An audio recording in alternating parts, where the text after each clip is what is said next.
सभी सम्मानित साथियों को सादर प्रणाम। साथियों, आज एक विषय आपके बीच लेकर आया हूं और यह विषय बहुत बार उठाया जाता है लोगों द्वारा समाज में कि राम मंदिर बनने से रोजगार मिलता है क्या। विषय इतना ही नहीं है साथियों, बहुत आत्मीयता से आपसे मैं आज बात करना चाहता हूं और इसके जवाब में कई बार बहुत सारे लोग अयोध्या में जमीनों के दाम बढ़ गए, फूल माला बेचने वाला ज्यादा पैसे कमाने लगा, टैक्सी वाला आने वाले ज्यादा वाले, एयरपोर्ट वाले, होटल वाले पैसे कमाने लगे। दरअसल एक गलत पिच है दोस्तों, मैं बहुत विनम्रता से कहता हूँ ये बहुत गलत पिच है। इसका जवाब यह नहीं, इसका जवाब यह है कि प्रभु राम से हमें वास्तव में क्या रोजगार चाहिए या क्या चाहिए।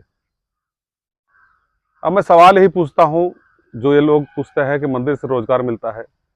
प्रातः काल उठ के रघुनाथा, मात पिता गुरु नाम ही माथा।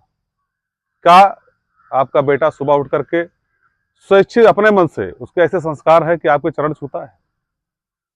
क्या आपका बेटा इतना आज्ञाकारी है कि एक वचन पिता द्वारा कहे जाने पर, जबकि उसका हक है राजा बनने का, पहला हक है, उस सारे तरीके से वो सुयोग्य है, अपना राजपाट छोड़ छोड़ करके सपत्नी वन के लिए प्रस्थान कर देता है, वो भी अपने खड़ाऊ तक के छोड़ जाता है अपने भाई के अनुग्रह पर।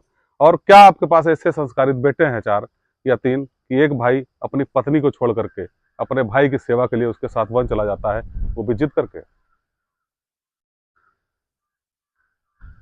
क्या आपका बेटा इतना सामर्थ्यवान है, भाई इतना सामर्थ्यवान है कि वन में जाकर के साधु संतों की रक्षा करता है, राक्षसों से युद्ध भी करता है, बिना संसाधनों के,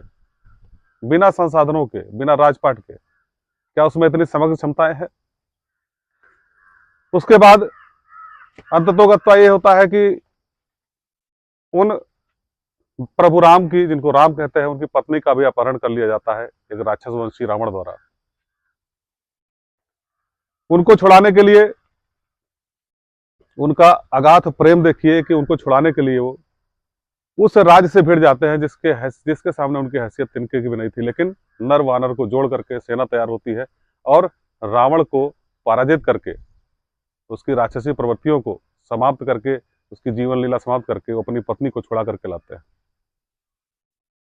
और सबसे बड़ी चीज, उनके संस्कार इस लेवल के है कि अब आपको बहुत गंभीर विषय कहने जा रहा हूं। पिता के वचन पर, एक वचन पर वो वह अयोध्या छोड़ देते हैं, वो राज्य छोड़ देते हैं जो लंका में, अपनी जीती हुई लंका को, जब उनसे विभीषण कहता है कि प्रभु आप ये संभालिए, तो क्या कहते हैं? जननी जन्मभूमि से स्वर्गातप गरियसि। यानी जहां मेरा जन्म हुआ है वो जन्म स्थान मेरे लिए स्वर्ग से भी सुंदर है, मेरे लिए सोने की लंका कुछ नहीं है, खाक है। उस जगह से इतना प्रेम था, उस जगह से इतना प्रेम था, लेकिन पिता के वचन के लिए वो चले जाते हैं। फिर नौबत आती है कि जब राजा बनते हैं आकर के और उनकी पत्नी पर सवाल उठता है, तो अपनी पत्नी को भी त्याग देते हैं। है इस लेवल का किसी में आज साहस संस्कार शासन चलाने वालों में या राजा बनाने वालों में? या आपके बीच है कोई ऐसा संस्कारी व्यक्ति? यह सवाल आपको पूछना चाहिए।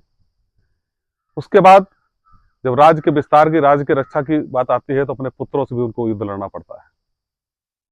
पूरा जीवन उनका संघर्षों में बीतता है, तभी वो राम बनते हैं। अपनी मर्यादा, अपनी नैतिकता पे कायम रहते हैं। उनके बीच कोई छोटे बड़े का भेद नहीं होता है। वनवासियों के साथ वो पूरा जीवन 14 साल गुजारते हैं, जो मुख्य जीवन का हिस्सा है। उस धनुष को तोड़ते हैं जिसको हिलाना भी मुश्किल है। आपके आपके बेटों के अंदर है इतनी शक्ति, सामर्थ्य धारण करने की नहीं है।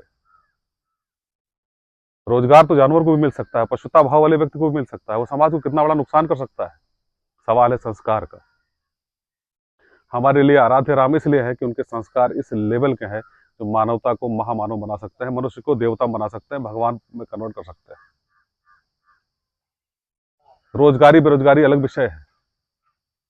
बहुत सारे ऐसे राजा बने हैं जिन्होंने जनता पर बहुत भयावह अत्याचार किए क्योंकि उनके अंदर संस्कार नहीं थे राम जैसे। बहुत सारे ऐसे अधिकारी पद पर बैठ सकते हैं, बहुत सारे ऐसे कर्मचारी पद पर बैठ सकते हैं जाके लोग जो जनता का शोषण करते हैं, शारीरिक शोषण तक करते हैं, क्योंकि उनके संस्कार नहीं है भगवान राम जैसे। तो पहले संस्कार दीजिए, फिर रोजगार की बात करिए। और संस्कारित व्यक्ति बेरोजगार रह ही नहीं सकता, मैं आपसे वादा करता हूं, क्योंकि संस्कारित लोगों की समाज में हर व्यक्ति की बहुत आवश्यकता है। हर संस्थान को बहुत आवश्यकता है संस्कारित लोगों की। सवाल जहां से शुरू हुआ था वहीं से कि रोजगार चाहिए कि संस्कार चाहिए, तो आपको पहले जानना चाहिए कि आपका बेटा आपको सरेआम मंच पर धक्का न दे तो उसके संस्कार उसके अंदर हो। आपका बेटा देश राष्ट्र के लिए समर्पित होकर के पूरा जीवन खपा दे, ऐसे संस्कार हो। तो प्रभु राम इसलिए हमें पूज्य रहेंगे, आराध्य रहेंगे। सदियों से हमारे नामों में प्रभु राम इसलिए लिखे हमारे पुरखों ने ताकि हमें राम याद रहे। मंदिर इसलिए निर्माण हुआ है ताकि आपको राम याद रहे। भूख तो जानवर भी मिटा लेते हैं, परिवार जानवर भी पाल लेते हैं, लेकिन संस्कार नहीं होने से वो पशु रहते हैं। इसलिए मंदिर हमें हमेशा याद दिलाते रहेगा कि हमारे आदर्श और हमारे संस्कार कैसे होने चाहिए। साथियों, अगर आपको लगता है मैंने सही विश्लेषण किया है, सही चीजें समझी है, तो आप जरूर कमेंट बॉक्स में कमेंट करके बताइएगा। अगर कोई सुझाव भी है तो आप जरूर बताइएगा। लेकिन राम हमारे संस्कार है, हमारे रोजगार नहीं है। और मैं वीडियो के अंत में इस बात का पुरजोर विरोध करता हूं कि जो हर मंदिरों में हमारे वीआईपी सेक्टर बनाया गया है वो प्रभु राम का भयानक अपमान है। क्योंकि उन्होंने किसी भी जाति का, किसी पंथ का ऊंच नीच का कभी नहीं देखा। उन्होंने सबरी के जूठे बेर तक प्रेम में खाए। आज आप वीआईपी लाइनें बना करके भगवान राम का अपमान बंद करें। इसी के साथ आज समाप्त करता हूं। फिर मिलूंगा साथियों। जय श्री राम।